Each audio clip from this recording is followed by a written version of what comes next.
So Phase 2 of Legion Remix has brought some pretty big buffs to some specific open world content that has actually allowed for a new way to play Legion Remix that, while isn't as efficient as doing something like Mythic Plus runs, is going to still be a pretty efficient and worthwhile farm, and is able to be done completely solo, and is also probably going to be one of the best ways to gear up new level 80s, because you don't have to worry about trying to go into Mythic Plus with a really low item level or something and just sitting there applying for a bunch of keys over and over again. You can instead go do this farm, get some pretty good progress, and then once you're higher item level, you can then jump into Mythic Plus if you want to be a bit more efficient. Now, the main change is that level 80 time runners will now receive fragmented mementos of epoch challenges as loot from world bosses, rare enemies on a daily lockout, and emissary quests. And completing world bosses or defeating rare enemies in heroic world tier will give you more fragmented mementos.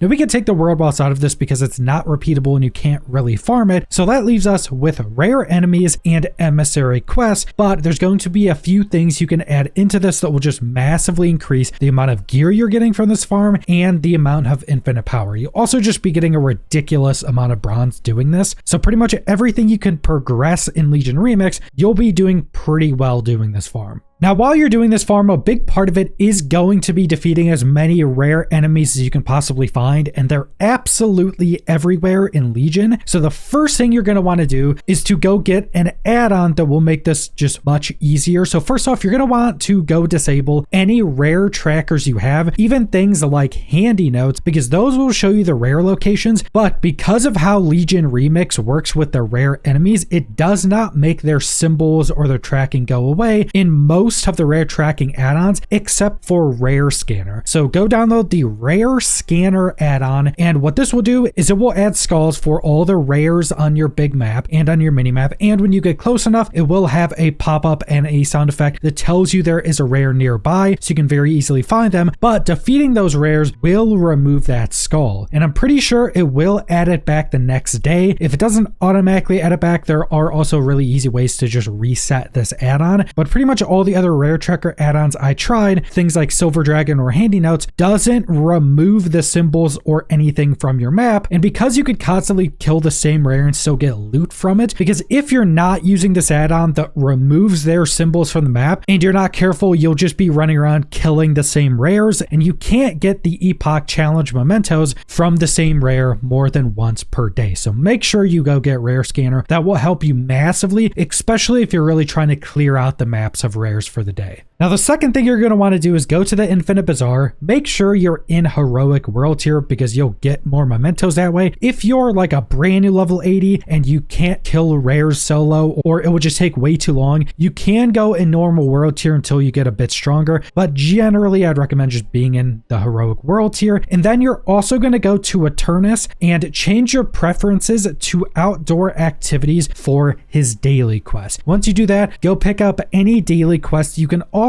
easily do in the open world, and there are just a ton of them. Killing demons, killing rare elites, killing rares, killing just any enemies, gathering herbs or mining nodes, flying through the bronze orbs, anything that can be done in the open world is just going to be a very good daily to pick up, because while you're doing all the other content in the open world, you add in these dailies, and then you're also progressing your increased experience on your account. You're getting tons of additional gear, tons of additional bronze, tons of additional infinite power. So just mixing in those daily quests is just going to massively increase your progression across all different avenues of Legion Remix. Now, after you've done all of that, the farm itself is going to be pretty simple, and you can do it in a few different ways depending on how you actually want to play. So first off, you're going to want to be focusing on your emissaries. So when you're on your map, check on your bottom left. Emissaries are just completing a certain amount of quests for that faction. And once you've completed those 3 or 4 quests for that faction, it'll give you a quest turn in wherever that faction vendor is. You go turn in, you'll get a bunch of bronze, you'll get a loot chest, which will just give you more gear. It'll give you a bunch of infinite power, and every one of these emissary quest turn-ins, which you get one every day, will give you 20 fragmented mementos, which will just quickly build up to a ridiculous amount of infinite power. Now, the emissary quest won't give you more rewards if you do it on heroic world tier. So again, if you're a new AD and you're super undergeared, you can still do that part specifically in the normal difficulty and you'll still get the same amount of those. But that's really the first thing you want to be focusing on. And while you're going around doing all of these world quests, just defeat the rares as you come across them. The rare scanner will let you know anytime you come close to one. So you'll be able to go defeat those, get more fragmented mementos, and on heroic world tier, you get 3 per rare. So those will build up really quickly. They're also going to be giving you bronze and more infinite power. Killing any rares or empowered enemies can also give you the motes that you turn 10 of to give you a piece of gear that will be an item level upgrade. So while even running around just defeating all the rares, you'll be getting those. All of the world quests you complete while doing the emissaries will also be giving you the boxes that give you a bunch more of everything, including more motes that'll just build up into being more gear upgrades. This is actually a really efficient way to get gear because every single world quest you complete will at least give you 1 mote, and also a good chunk of world quests in Legion are also to just go kill 1 enemy, whether that be a rare enemy or a rare elite enemy, and those are obviously rares, so they'll be giving you more fragmented mementos. You'll be completing a quest that goes towards your emissary. That world quest itself will also give you the box to give you more of everything, including more motes for more gear, and then depending on the daily quests you have, those can also go towards that. So you're really just doubling, tripling, or quadrupling the amount of objectives you're doing from doing this one thing that'll just build up tons of new gear, tons of infinite power, and tons of bronze. And all of this can be done completely solo, and none of it is really super difficult content unless you're a super undergeared AD. And also keep in mind that there are achievements even specifically for completing a certain amount of world quests, one of which will give you another recolor of the really good Legion transmog set, the Fell Commander sets that have the 4 different recolors that have, I think, the coolest cloak in the entirety of the game's history. You'll get one of the recolors from one of those achievements. You can also get some infinite knowledge, but there are a handful of achievements you'll also be progressing towards while doing this. And I know a lot of people who have been super efficient and tried to do the most efficient thing possible haven't been doing tons of world quests because they could just spam run Mythic Plus dungeons. So now even going back to doing those achievements is much more efficient and will just give you a lot more progression in general. So there are just a ton of different reasons to do these open world farms now. So it's really good for progression, like I've been mentioning. And if you're just a more solo focused player, you won't have to rely on anybody. You won't have to be sitting there trying to join a bunch of different Mythic Plus groups or anything like that. You can just jump into the game and start doing content, start getting progression. And again, you'll be progressing pretty much everything you have to progress in Legion Remix doing this. And I'm definitely a fan of them making this open world content a lot more worthwhile to do, especially all of the objective based content. They nerfed all the kind of AoE elite farming, but now they've buffed up a lot of the more objective content. So there's actually a reason to go in the open world and do all of this. But that's all I want to go over. So thanks for watching.